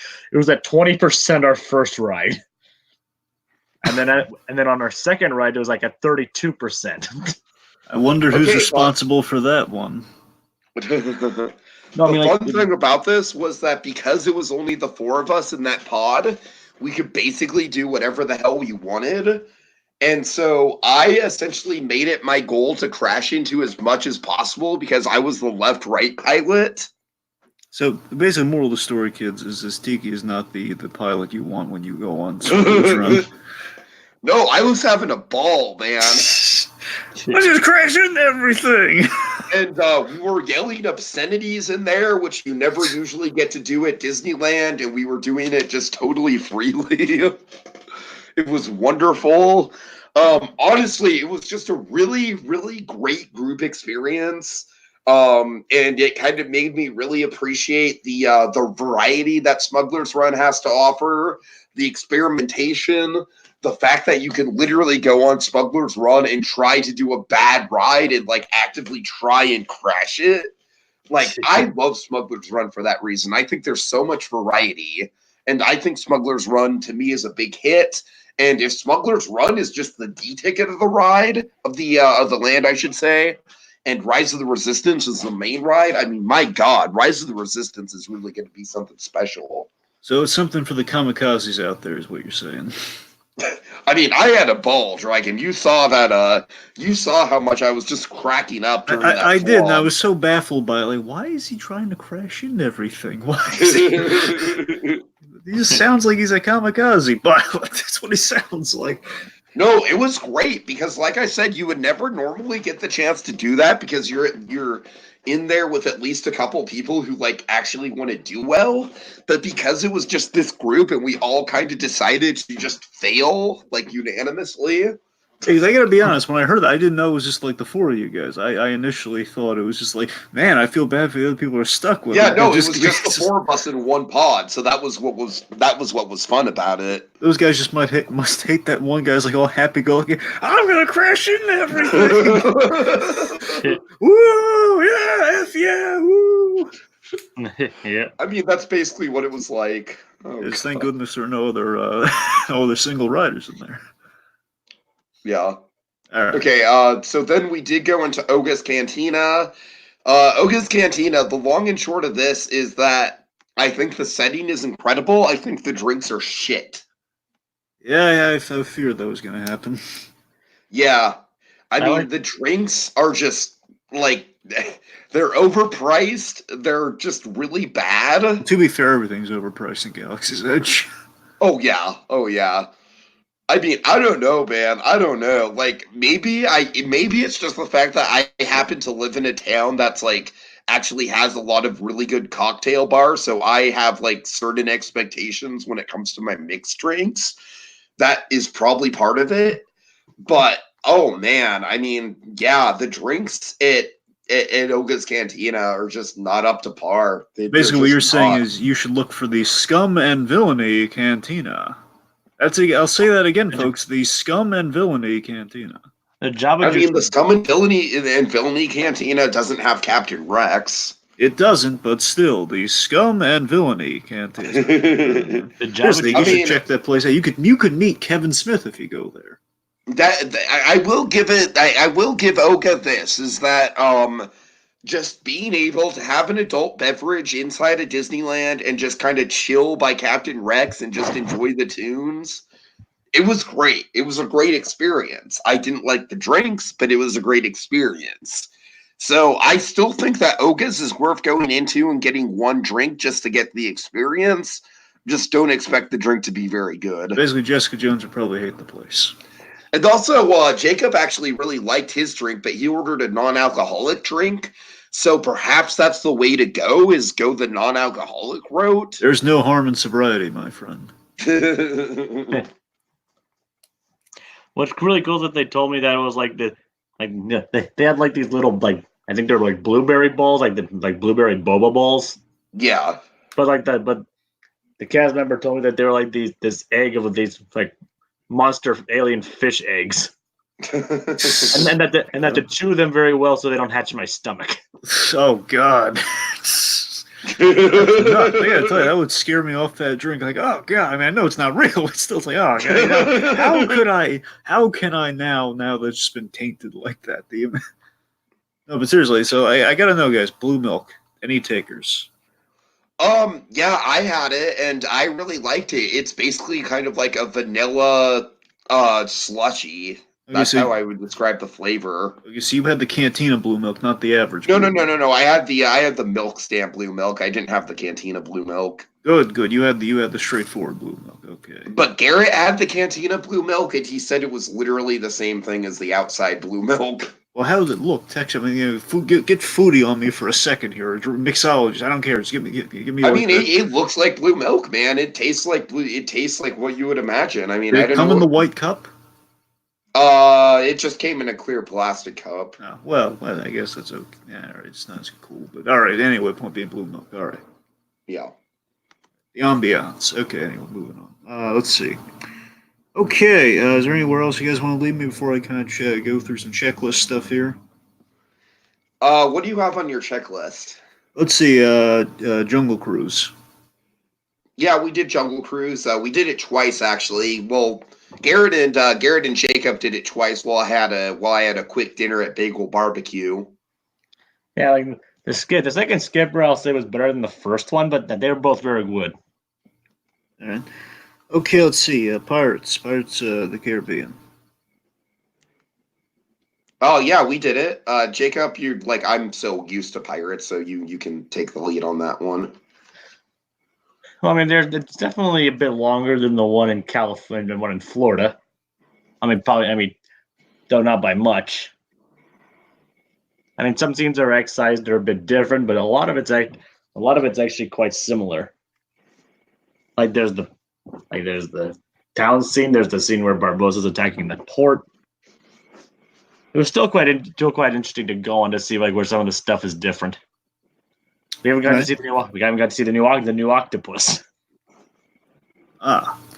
Okay. Let me ask you this: did Tiki call out Joshua Thomas at all during this? Did he? I messaged him on Instagram once. He never got back to me. I was kind of sad. Well, I meant the hat guy. I meant was the hat guy there? I mean, I kind of he was there. I didn't really make a big deal out of it. I love your sketches. No, but regardless, I did want to know if Joshua Thomas probably busy doing other things. Yeah, Joshua Thomas basically ghosted me. No, he's busy, man. He's working on the. I know. I'm kidding. Yeah, they're doing stuff. All right, okay, let's see here. I think that's. He ghosted me like the Haunted Mansion. 50 years and going strong. I think that we mentioned the Matterhorn, didn't we? No, but we fast passed that once, and I actually enjoyed the Matterhorn way more on the Fantasyland side, so just because it's way smoother. All right, Jacob, did you get a picture in front of the partner statue? Well, technically, I did take a picture of the castle, and it had them partner statue in it. Ah. All right. Okay, last one. The electrical parade on the way out. Yes, we caught that. We caught the Pete's Dragon float, which is the most iconic float. Yep. Okay, unless you guys got anything else, I'd say we move on. We rounded our night out in Fantasyland, which I always love doing because the lines are always short for everything, and it's super pretty in Fantasyland. At night, I have a tradition of going on the Casey Jr. Circus train at night that I will like hold up to every trip for very, very special sentimental reasons on my end that I don't want to get into right now. Yeah, that was about it. We actually did Buzz Lightyear shortly before the park closed, and then we did Star Tours as the last ride just because it was right there. Okay, this is all great stuff. Jacob, experiences. Do you have a good time on them? Yep. I did. Okay, well, what about, Buzz Lightyear, seen him, like, you've been on the other one, of course. Yeah, that's the first time I went on Buzz Lightyear. Oh, okay. All right. Oh, Star Tours. What destination did you get? Honestly, I think the destinations are locked to Jakku and Crate. Really? Yeah, because they're just promoting the new movies. I think it's kind of lame. We got two different opening scenes though. Yeah, I got 2 different opening scenes, but I think the destinations themselves are locked. I could be wrong. I could be wrong about that, but I don't know. All right. That brings us to, yeah. Also, really quick, this Goofy legit jump scared me. Why did it jump scare you? Jacob, you saw it happen. Why don't you tell him? Well, it's like we were just like planning our day, trying to like just walking on by. I think this is actually my head right there. Yeah. And then like we were just like basically just I think we were like looking at something else, like trying to figure out like I think we had like a picture like Donald was over there or something. Uh-huh. Or Cruella, and we were just like basically figuring out where to go next, and all of a sudden just like Goofy walked on by and was like making a face, and he turned over and there he was. Basically, I mean, he was like following me for a few seconds, and he kind of knew I was distracted, and so he just kind of like got in my face as I was distracted, and it legit scared me. Gosh. and then They say I'll Goof Reaper. float down here. It's like the Goof Reaper. Yeah, yeah. So basically, you can say on both your recent trips to Disneyland, Goofy got you. All right, so Because- Dragon, what do you? Because he I'm also sorry, go ahead. he also got you when you went with Ezra. Yeah, he did. He did. So Goofy got you twice. Yeah. All right, that's about it for Disneyland, Dragon. All right. You got him before. I've got him before. Okay, that brings us to Thursday, day 4. Okay. Knott's Berry returned, correct? Actually, no. Nick. Was there one? No. Well, No. we Okay, actually had story. There's a story here. What do you got for me? we had a change. We basically had a change of plans. That basically after 3 straight days of theme parking and all that, and long nights, we basically just wanted to take a break from parks. And I was actually super sick, so So to wind down before we took our trip to Little Shop, we went to Camelot mini golf. da-da-da-da. What a silly place. Yeah, I made the joke, on second thought, let's not go to Camelot. It is a silly place. No less than like 3 times before we actually got there. This was actually a lot of fun though, man. Like I actually really like honestly, some of the courses on this were like super challenging. Yeah, I got waterlogged a couple times. Like I actually really enjoyed my time here. I think this was time well spent. Yeah, it was a nice way to. It was like a nice calming trip after the long days of like Knott's, Magic Mountain, and Disneyland. Yeah, I think this was a good decision, especially because I think if we would have been at Knott's this day, we would have been burned out by Knott's by the time we hit it back on Friday. Don't you think so, Jacob? Yeah, it probably would have been like, I don't even want to do it. Let's just wait till we go to Scary Farm. Yeah, that's what I'm saying. So I think it was a good decision to move to just not do Knott's this day and to do something different and more relaxing instead. Yeah. So Dragon, I would definitely count this under like a diversion / discovery side trip, whatever category that would be. We'll see how things work out for you. All right. Oh God. All right. And then, and I just, this golf course was huge, man. It had like 5 or 6 courses to it with 18 holes apiece. We only did one of them. I really want to come back and do some of the others. It looked like there was one course that I really wanted to do, but I didn't want to push it because you guys were probably tired. That looked like it was all like Tiki and Polynesia themed. Obviously, I had my eye on that course. Let's see, and then I was still sick, so we had a little bit of time to kill before we had to leave for Little Shop. So I took a nap. And what did you and Monkey do, Jacob? We watched the 1960s version, black and white version of Little Shop of Horrors. Yeah, the Roger Corman one. All right. Which is actually a pretty good lead into going to see the show. Yeah. And before I actually came on, I was actually watching the musical version of the film version of the musical. Nice. So you got like all 3 Little Shop experiences. Pretty much. Okay. This was definitely a fun show. This is the best. This is the best stage production I've ever seen. This was better than Hamilton. So like of all time? Yes. Really? For me, yes, it was my number 1. Okay. It's my new number 1. All right. I thought the puppetry work in here was absolutely incredible.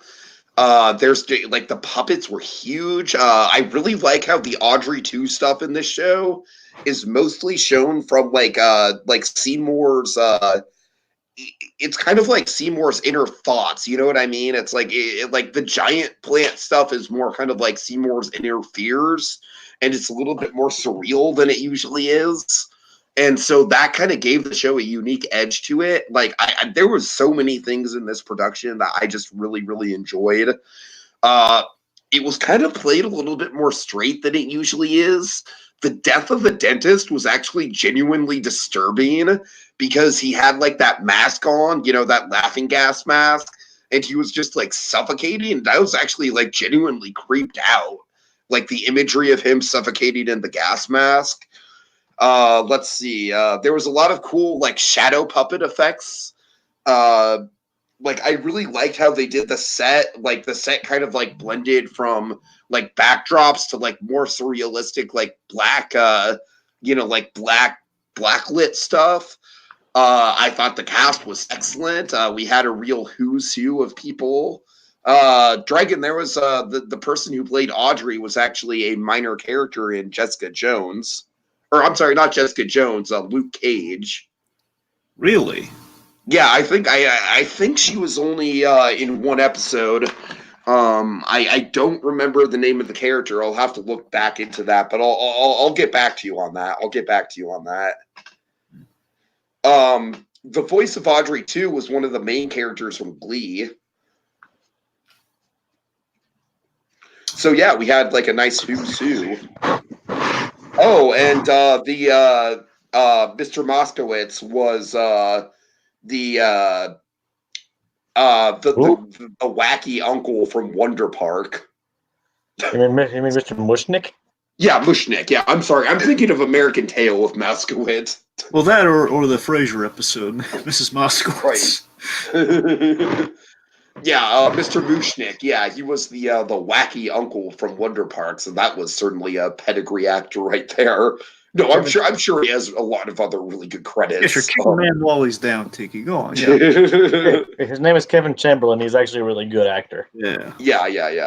Also, the courtyard that the Pasadena Playhouse was in was really, really stunning. I love the architecture here, kind of like the Spanish Pueblo architecture.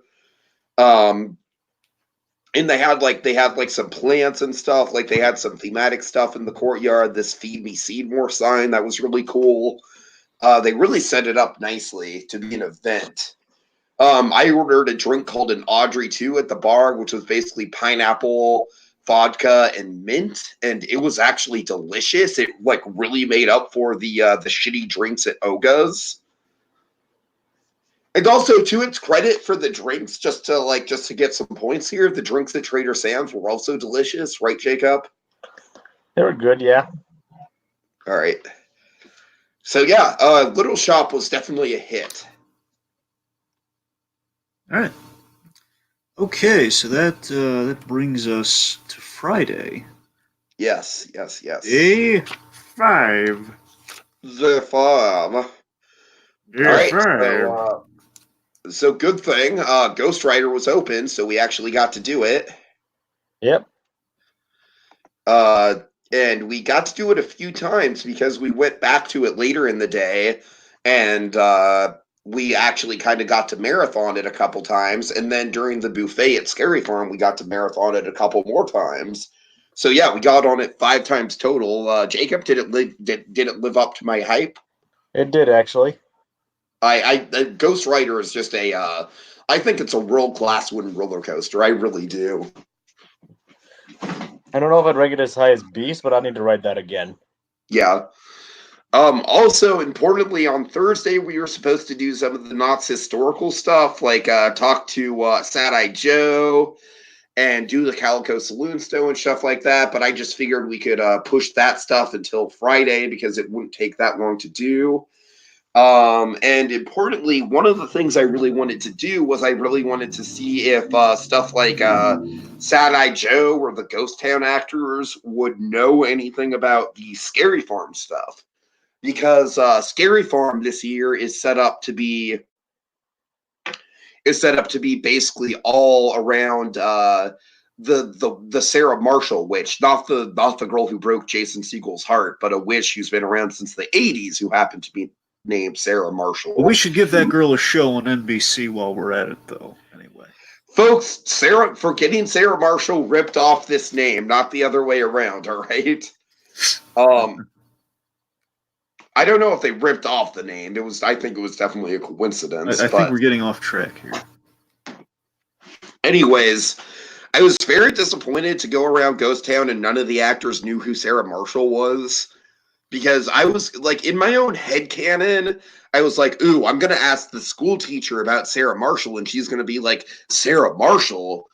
Well, we don't talk about her in these parts. That's a very dark, touchy material. Because in my own headcanon, I'm like, okay, Ghost Town, like, the people who live in Ghost Town got to know who Sarah Marshall is, because, like, Ghost Town is cursed by Sarah Marshall. Like, I wouldn't expect them to know that shit, like, when Scary Farm wasn't going on.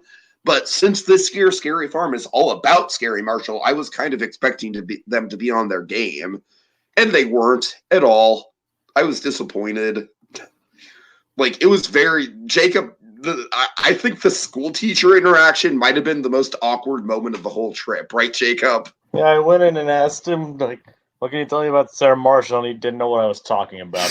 And then basically I asked him, what can you tell me about the school building? You know, then he's like, it's an actual school building they transport here. And that's about it. Did he know anything about the school bread? Oh God! Would you like to try the school bread? What if that guy had a cousin? Oh God, Dragon! No, it was that cast member interaction was basically the opposite of the school bread cast member interaction. All right. Basically, oh God, it would have been hysterical if you had a guy that did not know who Sarah Marshall was, but he saw the movie and says, she broke Peter's heart. That's what happened. Yes.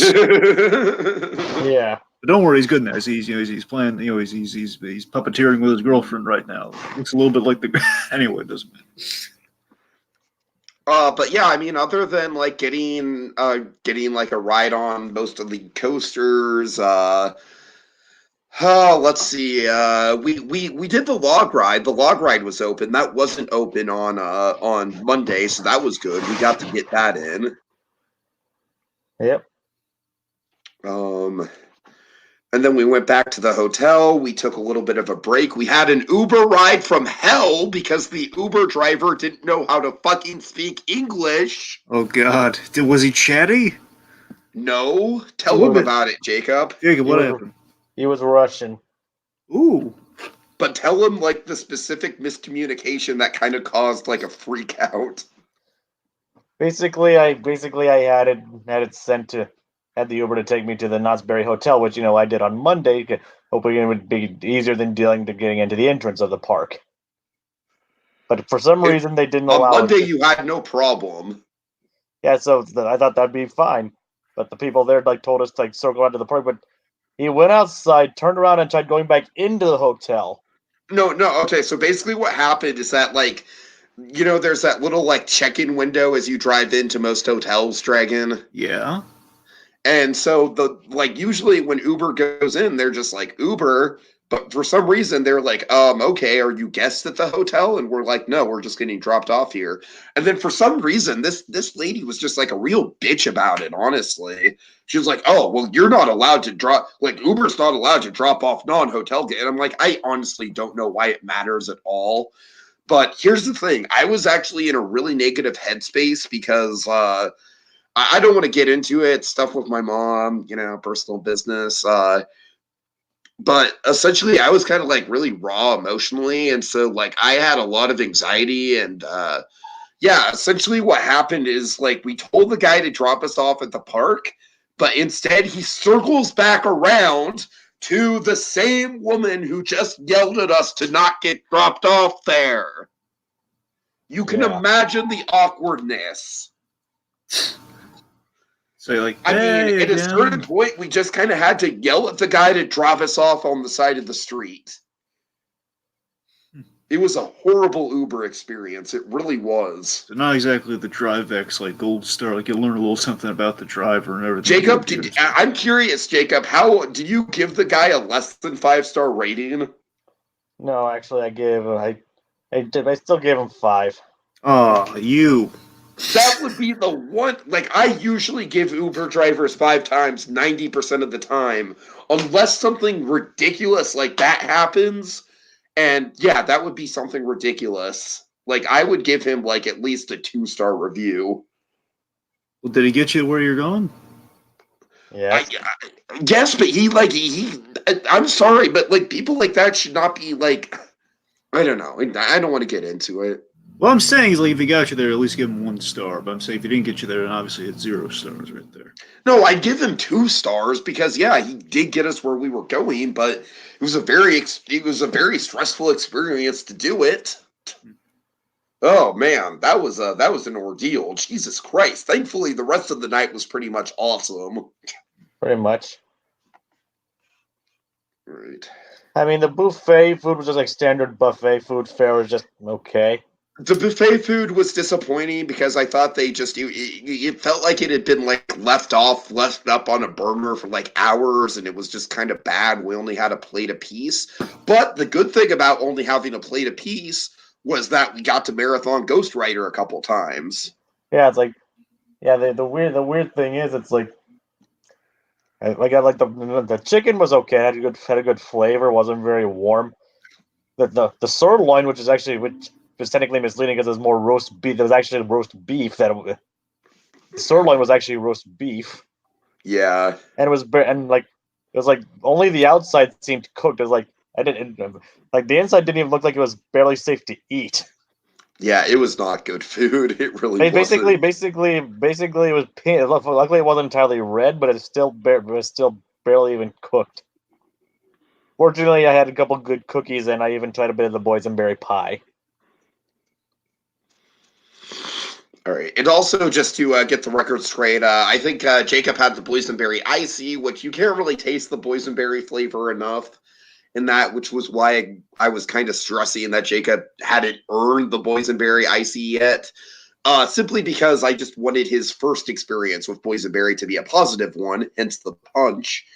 And we also had the boysenberry ice cream cones, which I think are better than Dole Whips. They're just delicious.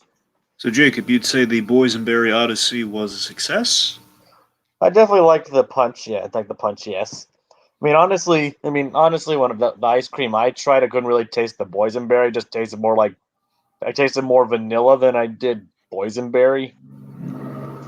Although, because also pretty much the opposite. I'd actually, considering I'm a huge fan of pineapple, I'd actually probably go for the Dole Whip over the boysenberry. Fair enough. Fair enough. Yeah. Like pineapple's like probably even like my favorite fruit. The hospitality fruit.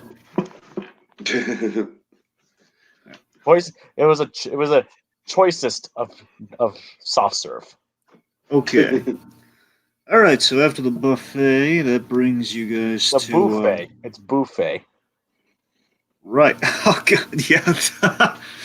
Sorry, it's clever. The buffet, of course. Yeah, that's literally what it's called. Well, it's a buffet. I know. But, anyway, point being. There's a scare actor in there who's like yelling at everyone to finish their food and eat more food, and I honestly think he's kind of annoying. Well, I even got like talked back to him at one point. Honestly, I would enjoy it more if he wasn't in there. All right, guys. So take me to 7 o'clock, right? 7 o'clock's where the action starts. Am I correct? Technically 6:30 because we got early entry into the mazes at 6:30. All right, fine. 6:30 is when the action starts. Yeah, we the first one we hit was one of the new mazes, which was Waxworks. Yeah. And Waxworks is basically like a House of Wax style. As you could probably guess, a House of Wax style maze. And I thought it was really well done. I thought the imagery was super creepy. The scare. I thought the scare actors were maybe a little bit repetitive because it was mostly just people with like wax masks that look kind of hollow. But I thought. Probably the best example, not the best example of that, but the best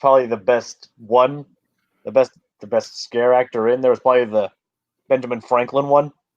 Oh yeah, he was great. Yeah, he was a guy dressed as a Benjamin Franklin wax figure in a room that had a bunch of other like real wax figures of presidents, and he was like the one scare actor in there. Keep in mind that, like, they were all supposed to be melting and like almost like uncanny kind of wax. Yeah.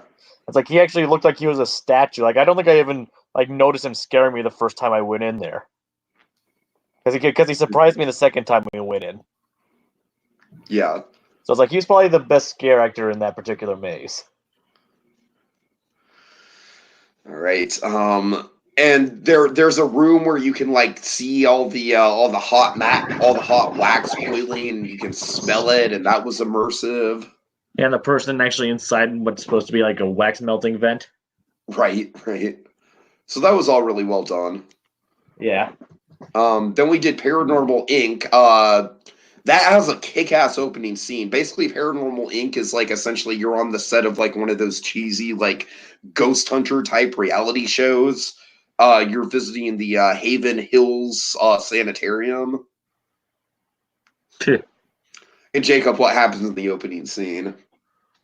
Well, the way it goes is like the key like introduces like this guy like pressing a button, shutting down everything. Then this witch it starts breaking glass, and then all of a sudden it like shoots out of the top across the top of the ceiling. Like a live scare actor like shoots up like on a wire.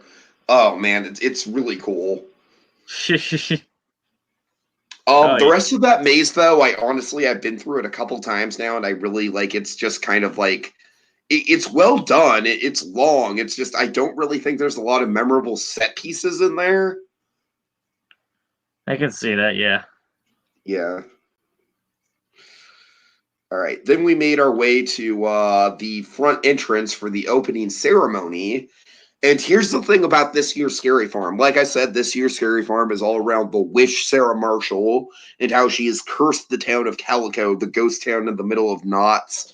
And so essentially the theme of this year's Scary Farm was like one giant witch hunt. And Jacob, wouldn't you say that throughout the park it was handled incredibly well? Yeah, like they really went all out with the scare actors walking around the park. I mean, it really felt like one cohesive story throughout the night. Yeah, and basically, I'm the one who kept getting attacked with all the jump scares. Like, I was like, okay, I'll walk to the left of you. Blah! Okay, I'll walk to the right of you. Blah! I'll even walk behind you. Blah! Basically, no matter where I walked, I was the Probably one getting. rename it the Randomizer's Revenge.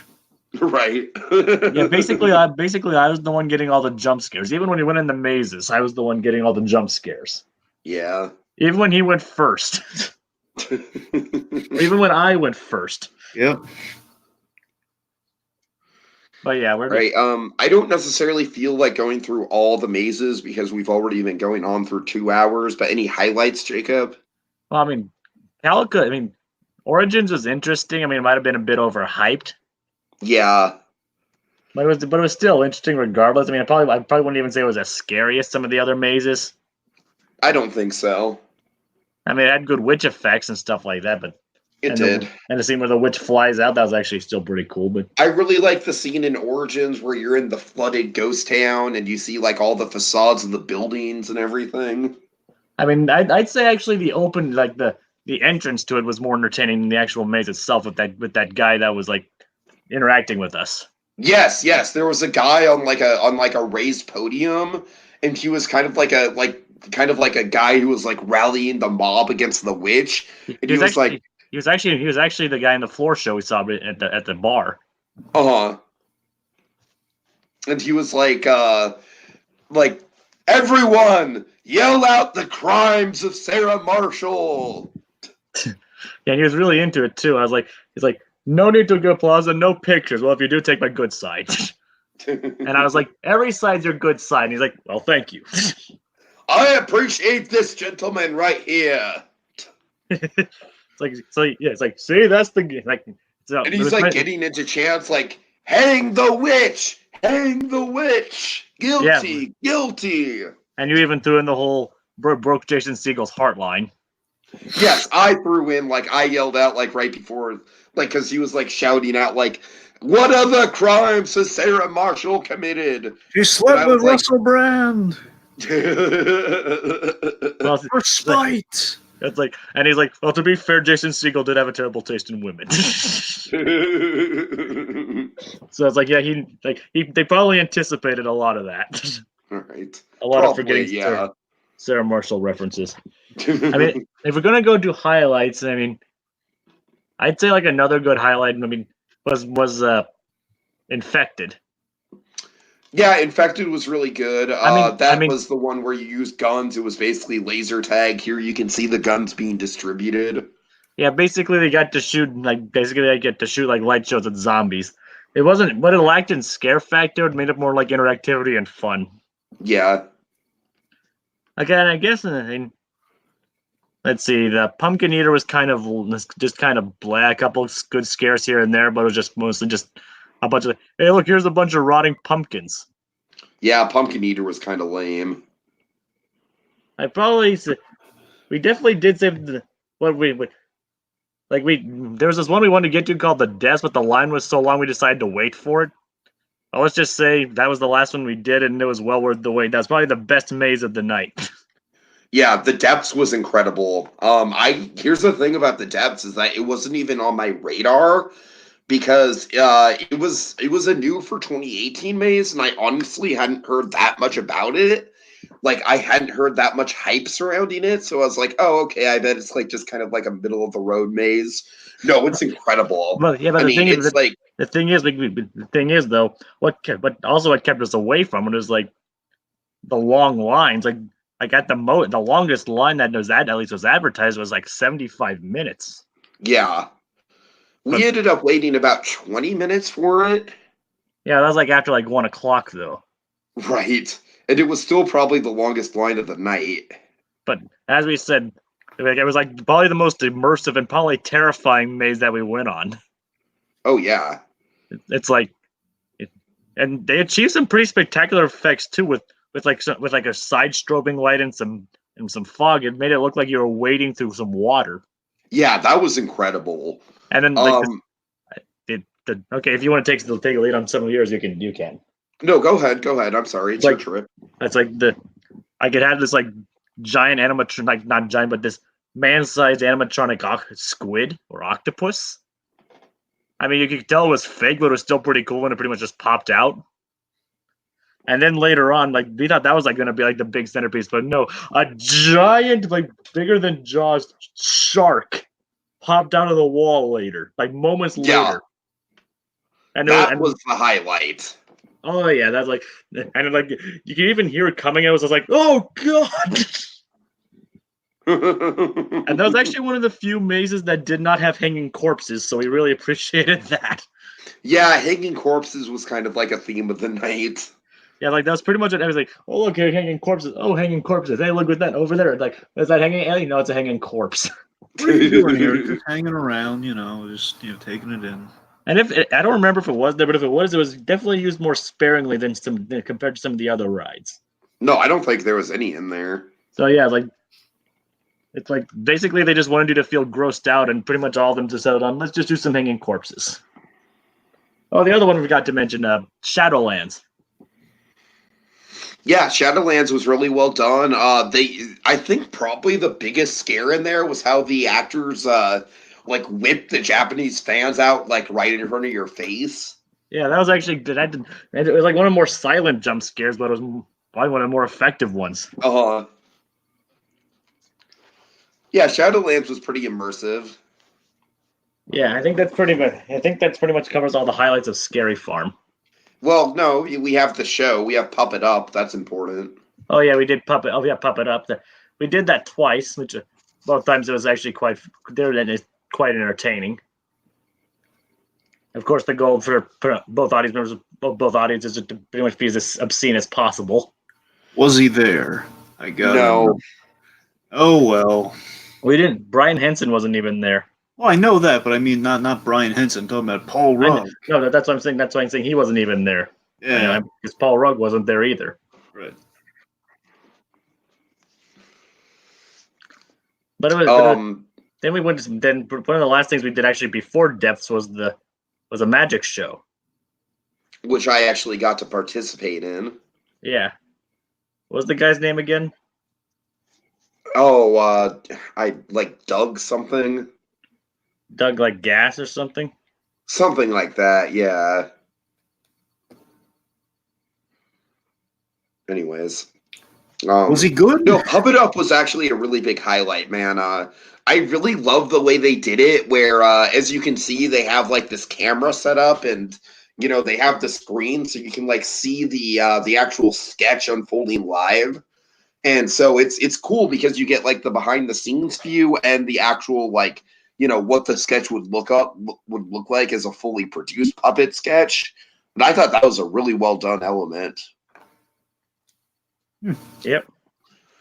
My one nitpick with it is that the crowd was so rowdy and they were shouting out the lewdest things that they could, that honestly I don't think the suggestions were really that great from an improv level. Like, honestly, I think that the suggestions could have been funnier instead of just like, oh, just do the most disgusting, like, adult thing you can think of. Like, I don't know. I think it's just the fact that I've done improv before, and like I've done improv sketches with like way more creative scenarios than what was at play here. But I don't know. Maybe that's just me being kind of like, oh, well, I've done improv. I've done improv before. But anyways. You had to give it props, though. I mean, Condor really, improv isn't exactly easy. Oh, no, not at all. And these guys pulled it off for sure. Let alone with puppets. Yeah. Oh, yeah. I mean, they're masters of their craft. Oh, yeah, for sure. All right. Oh, and the last ride of the night, after we got soaked on the log ride, hoping that there would be scare actors on there, and there weren't. Womp, womp, womp. The last ride of the night was a 2 a.m. ride on the Calico Mine Train with like 2 other people in the train. And that was honestly a perfect way to end out the night. Right before we went into the mine, we heard Sarah Marshall into the loudspeakers like, "This night might have come to its end, but my reign of terror on the farm is just beginning." And I thought that was a cool way to like end out the show or end out the night. I kind of Like it brought the story full circle. I kind of want to hear what she has to say on the final day of Scary Farm. Right. It's like, you've defeated me, or like, I will be back again. But this 2 a.m. ride on the Calico Mine ride, like this is already my favorite ride at Knott's, and this is probably the best ride I've ever had on it because it was just like the guy just like left the narration on, and you could just hear every word of the narration because most of the time the trains are so crowded, you're kind of like just struggling to hear the narration. You could hear every line of dialogue from the animatronics. You could see all the animatronics really well because there was no one else in the car blocking your sight lines. There's a part in the ride, like shortly before the end, where you go out on this trestle overlooking the park. And that was super cool because it was like 2:05 in the morning and there was like no one on the streets. And it was really atmospheric and creepy. That was a perfect ride to end out on the trip. I really, really enjoyed that experience. Yep, that was our last ride of the trip. And then we then just to round out the night, we went to McDonald's at like 2:30 in the morning. I was very grateful that they were still open. Yep. I even thanked the person like behind the counter. I was like, "Thank you so much for being open." Because honestly, it was either going to be that or we would have done IHOP if that wasn't open, but IHOP would have been more expensive and more time consuming. So yeah, that was great. It was basically an alternative just in case. Yeah. And yeah, I mean, that's it. We, we fell asleep shortly after we got to the hotel. We watched some Rick and Morty and Family Guy right before we went to bed. Wait, okay, I gotta ask. Good Family? It was the episode of Family Guy, so it was good Family Guy. Good, excellent, okay. and the Rick and Morty episode was Interdimensional Cable 1. Nice, okay. Success there, all right. Yeah. Specifically the first one, not the second one. Right. Yep. And so we hung out a little bit before I had to get on the plane at the airport terminal. We played a little Astro Bears on my Switch, and that was it. It was a pleasantly fun experience. Yeah. All right, let me tally up the score here. All right, let's see. Okay, travel and check-in. Everything seemed to work out quite well.